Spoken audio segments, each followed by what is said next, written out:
唉呀，你们说，10年以后，我们还能不能像现在这样无忧无虑地躺在这里？肯定不行。就你这样没事儿总趴人冬眠身上，到时候人老公非杀了你不行。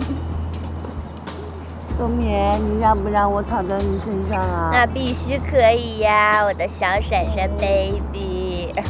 我跟你说，如果我老公要是不同意的话，我就一刀阉了他。哎呀，那我要可以了。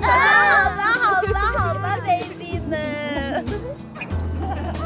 哎，你可不，杨大伟到底打算什么时候跟你结婚啊？他说毕业就娶我。我不管啊，到时候一定要让我当你的伴娘。哎，你是不是二啊你？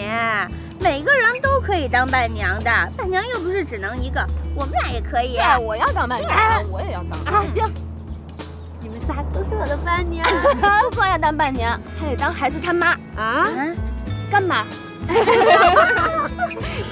哎，你说你多划算啊！